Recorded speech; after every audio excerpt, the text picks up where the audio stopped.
Ikeen's husband told her only one thing when he left for work that morning. He said, "I will be home before 7. He was not home before 7. He was not home before 8 or 9 or 10. But someone else came to her door at 9:30. A woman, 30-something years old, a baby on her back, a tired, dusty expression on her face, the face of someone who has been carrying something heavy for a very long time.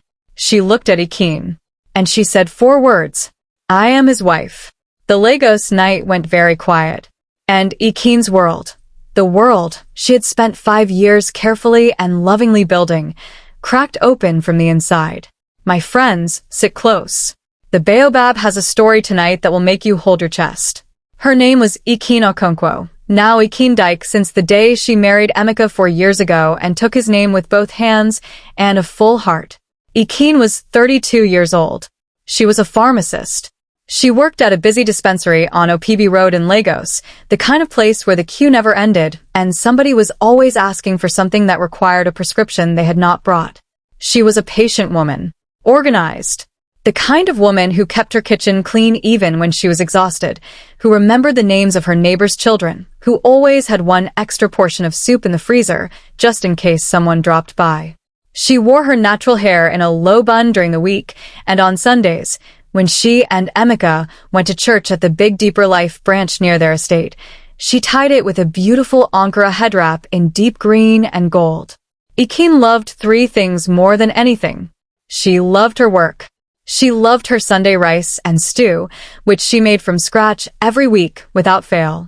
And she loved her husband, Emeka Dyke. Emeka. Let me tell you about Emeka. Emeka Dyke was 40 years old, a civil engineer. He worked on road construction contracts across Lagos and sometimes traveled to Abuja and Port Harcourt for weeks at a time when the contracts demanded it. He was a tall man, soft-spoken, with a laugh that filled a room. He brought Ikeen Sia every Friday without being asked. He called her my heart in public and in private equally, which Ikeen had always found touching. They had been trying for a baby for 3 years. 3 careful, hopeful, sometimes agonizing years of clinic visits and prayers and Sundays when the sermon was about children, and Ikeen had to look at her hands to hold herself together. The doctors said there was no permanent reason they could not have children. It was just not yet. Not yet was a phrase Ikeen had learned to carry like a small stone in her pocket. Heavy but manageable. Something you got used to. On the night the other woman came to her door, Ikeen had just finished eating alone. Again. Emeka had called at 6 to say he would be late. A slight emergency, he said. She had wrapped his food in foil and set it on the cooker. She had been watching a Nollywood film on her tablet, the kind where everything goes wrong, and then right in exactly 90 minutes. She was at the part where everything was going right. Then the knock came. Ikeen opened the door. The woman on the step was not someone she recognized. She was carrying a child on her back, a boy, perhaps 2 years old, fast asleep despite the hour. She was wearing a plain yellow blouse and a wrapper, and she had clearly been traveling. There was red dust on her sandals, the kind of dust that comes from Edo State roads. "Good evening," the woman said. Her English was careful. "Is this the house of Emeka Dyke?" "Yes," Ikeen said slowly. "Can I help you?" The woman looked at Ikeen for a long moment. Something moved across her face, not hostility. Something more like recognition. And pity. "My name is Ngozi," she said. "Ngozi Dyke. I am his wife. His first wife. We married in Benin City 8 years ago. We have 2 children. This is our son, Chukwemeka. My daughter, Adiz, is with her grandmother." Ikeen did not speak. The seconds stretched like rubber. "I have the marriage certificate," Ngozi said. She opened a brown envelope she was holding, slid out a paper, held it toward Ikeen. Ikeen did not take it. She could not make her hands move. "I am not here to fight," Ngozi said, her voice steady but exhausted. "I am here because my children are hungry and their father has stopped sending money for 3 months and I have nowhere else to go." Ikeen looked at the sleeping child on the woman's back. The small, trusting weight of him. She stepped back from the door, not quite inviting the woman in, not closing the door either. "Come inside," she heard herself say. "Come and sit." The decision she made in that moment, that small, automatic kindness, would change the rest of her life. Ikeen sat across from Ngozi in her own living room. The same living room where she and Emeka had celebrated their anniversary 2 weeks ago with a small cake and a bottle of wine. And she asked the question she was most afraid of. "How long have you known about me?" Ngozi answered, without flinching. "Since the beginning," she said. "He told me he was marrying someone in Lagos. He said it was for business connections. He said it meant nothing. He said he would always provide for us first." Ikeen heard those words. She heard every single one of them, and she felt something cold and clean move through her, not anger. Not yet. Something more precise. The feeling of a floor disappearing beneath your feet. "He told you," Ikeen said. "Yes." Ikeen stood up. She walked to the kitchen. She stood at the sink and ran the cold tap and held her wrists under the water for a long moment. The sound of the water was very ordinary and very real, and she focused on it the way you focus on a fixed point when a room is spinning. Then she walked back into the living room. Ngozi had not moved. The little boy had woken up and was sitting on her lap, looking around the room with the calm, curious eyes of a 2-year-old who finds everything equally interesting. He looked at Ikeen and said, "Auntie." It was not a question. It was just what children call women, they do not know. But the word hit Ikeen somewhere undefended. She sat back down. "Tell me everything," she said. And Ngozi told her. They had met in Benin City, where Emeka was working on a road project in 2014. Ngozi was a teacher. He had courted her properly. Family introductions, traditional ceremony, church wedding. They had lived together in Benin for 2 years before the Lagos contract came. He had explained the Lagos posting as a long-term assignment. He would come home every few weeks. He did, for a while. Then the visits grew less frequent. Then the money started arriving late. Then not at all. When Ngozi asked questions, he became irritable. When she visited Benin's civil registry to check his documents for an insurance application, she had noticed something. His marital status had been recorded differently on 2 different forms. She had started to ask around. Quietly. Carefully. The way a woman asks when she suspects something terrible but is not ready to confirm it. A cousin in Lagos had confirmed it 3 months ago. There was a second wife. A nice, educated woman. A pharmacist. They lived in a fine apartment on Victoria Island. Victoria Island? Ikeen said quietly. Yes. Ikeen looked around her apartment. Her fine apartment on Victoria Island. The apartment Emeka paid the rent on every year without complaint. She got up, went to the bedroom, opened the wardrobe, and pulled out the thick brown envelope where they kept important documents. Marriage certificate. Apartment lease. Both in Emeka's name. Both real. Both completely real. Emeka came home at 11:30. He had his jacket over his arm and his phone in his hand, and the particular loose walk of a man who has had a tiring but manageable day. He put his key in the door and turned it and walked into his own living room, and found both his wives sitting there, waiting for him. Ngozi with the sleeping child on her lap. Ikeen with her hands folded, her face very still, her eyes fixed on the door. Emeka did not move. Then he said, and this is the part that Ikeen would remember for the rest of her life. He did not say he was sorry. He did not call either of them by name. He looked at Ngozi with something almost like relief, as if he had been expecting this, as if a thing he had long dreaded had finally arrived, and the waiting was over. He said, I can explain. Ikeen said, very quietly, then explain. And Emeka sat down and tried. He said he had met Ngozi first and loved her and married her honestly.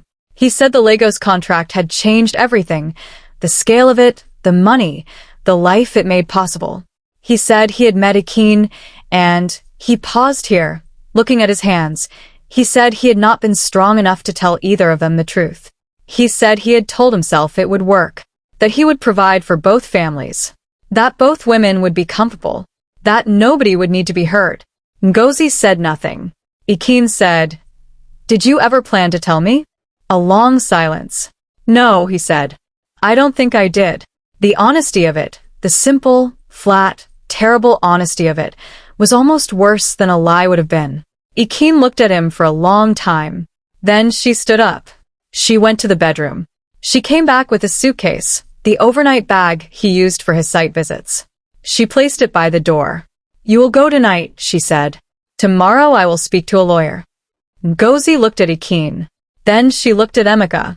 Then she stood up too, the sleeping child shifting on her back. She picked up her brown envelope from the center table. She turned to Ikeen. "I am sorry," she said. "Not for coming, but for what he did to you. I did not know about you until 3 months ago. If I had known, I would have come sooner." Ikeen nodded once. She did not cry until both of them had left. Ngozi to the hotel she had booked down the road. Emeka to wherever a man goes when both his worlds have closed their doors. Then she sat on her kitchen floor and cried for 2 hours. Long, ugly, total crying. The kind that empties you completely. And when she was empty, she got up. She washed her face. She made a cup of tea. And she sat at her kitchen table and began to think. The thinking took 3 days. On the first day, she called her mother in Enugu.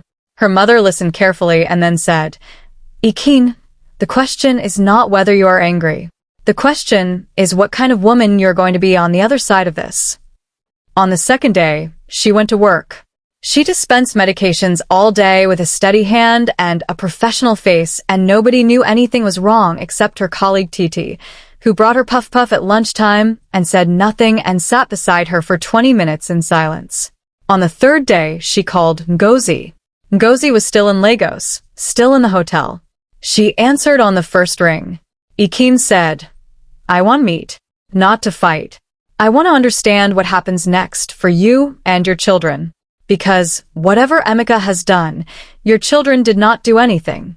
There was a long pause on the line. Then Ngozi said, "When they met at it was not spot easy. Near the hotel. There were moments when women who had been deceived by the same wave of something ugly, sitting across a table not toward small chops, but toward the situation between them, toward the figuring out the territory, toward the faster they had not here at all. And Ngozi, to her credit, did not pretend those waves were not happening. "You can hate him," Ngozi said. "I have been hating him quietly for 3 months. It does not change much." Ikeen gave a short, surprised laugh. It was the first laugh she had produced in 3 days. They talked for 3 hours. Ngozi's children, 2-year-old Chukwemeka and 4-year-old Adiz, had been without consistent financial support since Emeka began diverting resources to the Lagos household. Ngozi had been borrowing from her sister to pay school fees. Ikeen had her salary, her savings, her own professional independence. She did not need Emeka's money to survive. She had always had her own. But Ngozi had given up her teaching position 3 years ago when Emeka asked her to stay home with the children. She had been waiting for him to do right by them. "The children are the issue," Ikeen said. "The children are always the issue," Ngozi agreed. They made a decision that day that neither of them could have predicted when this week began. They decided to act together, not as rivals, as the two people who had been most wronged by the same man and who had the most power to demand accountability from him. The following week, with a lawyer that Ikeen hired and Ngozi co-signed, they filed a joint petition against Emeka Dike for bigamy, fraud, and abandonment of dependents under Nigerian family law. Emeka, who had apparently been staying with a friend in Yaba while all of this unfolded, was served papers on a Thursday afternoon. The story was told to me by someone who saw his face when he opened that envelope. The person said he looked like a man who had been running for years and had just, finally, run out of road. There is a proverb the Igbo people say, and I believe it with my whole heart tonight. Ani wetera aji wetera ndu.